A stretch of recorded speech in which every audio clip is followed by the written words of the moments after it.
It looks like we are ready to begin. I would open the Assembly Committee on Health and Human Services. Madam Secretary, please call the roll. Assemblywoman Benitez Thompson. Here. Assemblywoman Black. Here. Assemblywoman Gorlow. Here. Assemblyman Hafen. Here. Assemblywoman Krasner. Here. Assemblyman Matthews. Here. Assemblyman Orenlicker. Here. Assemblywoman Peters. Here. Assemblywoman Summers Armstrong. Here. Assemblywoman Thomas. Here. Assemblywoman Titus. Chair Nguyen. Here, we have a quorum. Please mark Assemblywoman Titus, absent excuse. She is presenting in Senate Education, I believe, right now. We have a work session on the agenda today, and before we begin, just several housekeeping. Please, the items are listed on the agenda. Please silence your cell phones and your laptops if you are here in the meeting. And I would ask those who are on the Zoom that when you speak, please remember to unmute and state your name for the record before doing so. At this time, we will begin the work session. Mr. Ashton, can we start with Senate Bill 69? Thank you, Madam Chair. For the record, Patrick Ashton, Committee Policy Analyst. For maybe the last time this session, my usual reminder, as nonpartisan staff, I can neither support nor oppose any measures before you today. Senate Bill 69, we heard this bill on May 27th. It makes various changes related to behavioral health. The bill removes provisions for the licensing and regulation of peer support recovery organizations and instead prescribes requirements for the certification and regulation of persons who provide peer support recovery services for compensation as a regular part of their job duties. It makes the Nevada Certification Board responsible for certifying peer recovery support specialists and peer recovery support specialist supervisors. Additionally, SB 69 requires Nevada's Department of Education to develop, maintain, and publish a list of evidence-based curricula and programs concerning substance misuse and substance use disorders. The bill also requires public schools to participate in the biennial youth risk behavior surveillance system developed by the Centers for Disease Control and Prevention, but authorizes pupils and their parents or guardians to abstain from participation. There were no amendments, Madam Chair. Thank you. Members of the committee, are there any questions on Senate Bill 69? Looking around, seeing none, I would entertain a motion to do pass Senate Bill 69.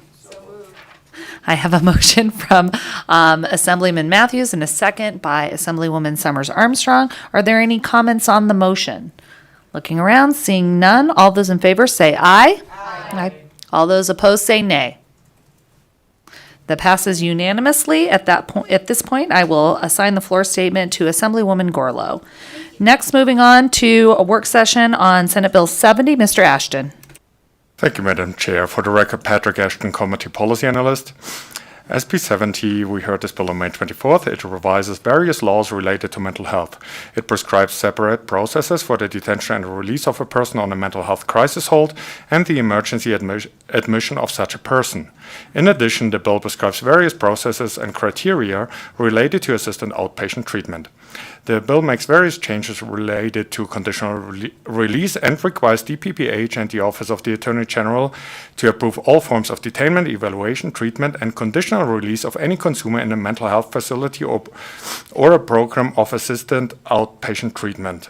It revises requirements governing a petition for involuntary court-ordered admission and requires certain notification to be provided if a person is released or transferred to a different mental health facility or hospital. Finally, the bill requires courts to seal records governing proceedings involving a consumer in a mental health facility or a program of assisted outpatient treatment. There were no amendments, Madam Chair. Members of the committee, are there any questions on Senate Bill 70? Looking around, seeing none, I'd entertain a motion to do pass Senate Bill 70. I have a motion from Assemblywoman Peters, and do I have a second? Second. I have a second from Assemblywoman Gorlow.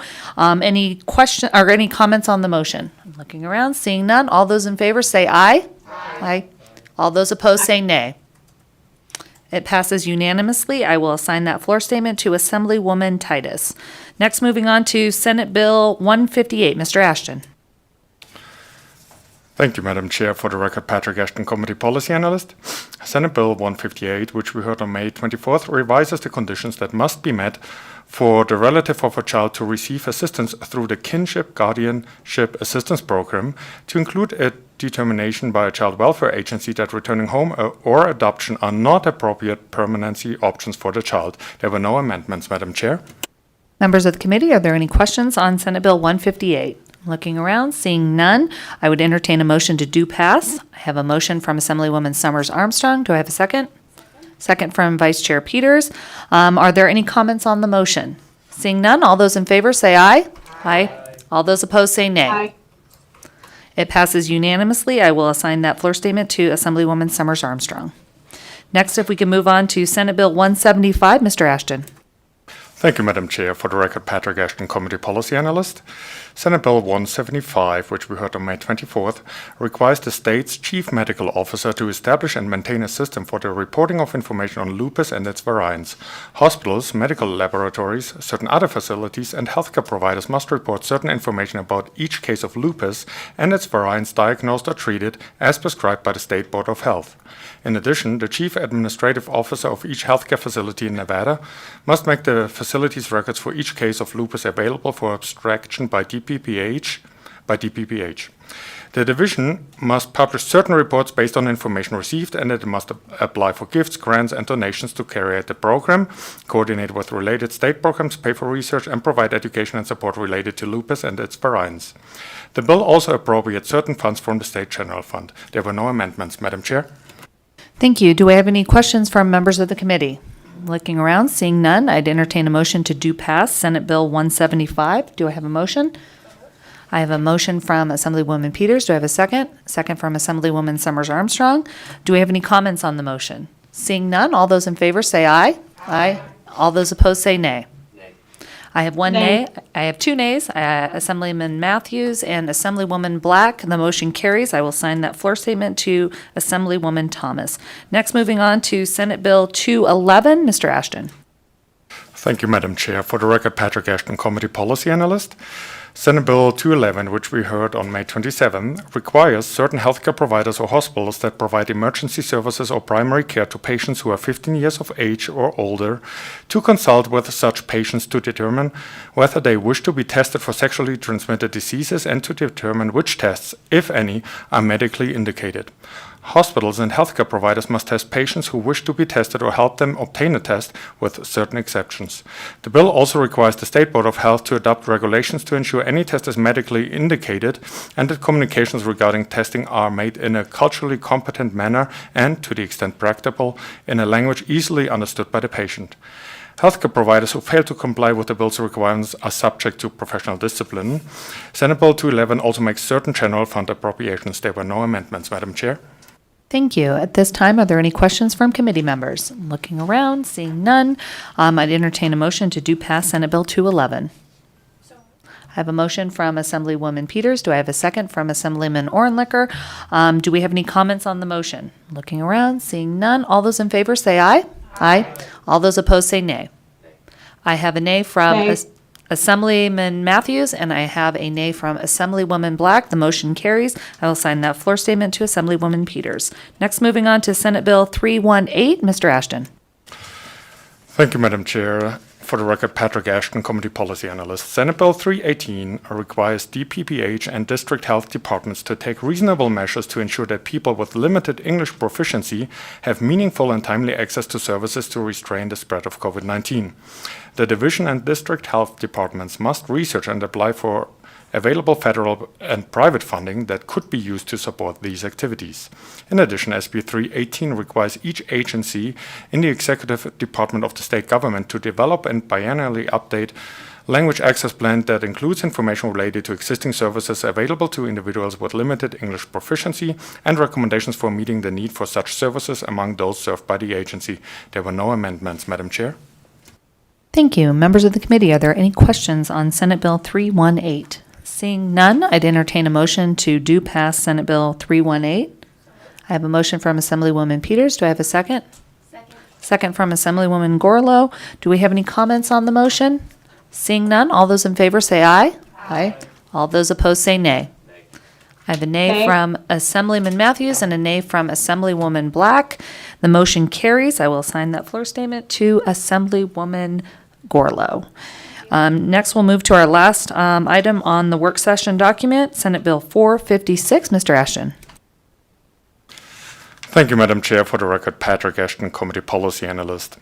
Senate Bill 456 transfers the duty to appoint the state dental health officer from the Division of Public and Behavioral Health to the Division of Healthcare Financing and Policy of the Department of Health and Human Services. The bill also removes the option for persons holding a restricted license to practice dentistry under the general supervision of the state dental health officer, thereby prohibiting such persons from performing dental services unless supervised by a licensed dentist. There were no amendments, Madam Chair. Thank you. Members of the committee, are there any questions on Senate Bill 456? Seeing none, I'd entertain a motion to do pass Senate Bill 456. I have a motion from Assemblywoman Peters. Do I have a second? Second from Assemblywoman Gorlow. Do we have any comments on the motion? I'm looking around, seeing none. All those in favor say aye. Aye. All those opposed say nay. Aye. Passes unanimously. I will assign that floor statement to Assemblyman Orenlicker. And with that, that ends our work session for today. I will begin public comment, broadcast services. Is there anyone in the queue for public comment? To participate in public comment, please press *9 now to take your place in the queue.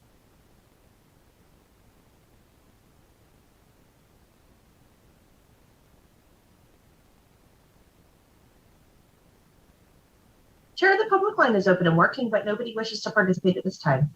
Thank you. And is there anyone in the room that would like to participate in public comment?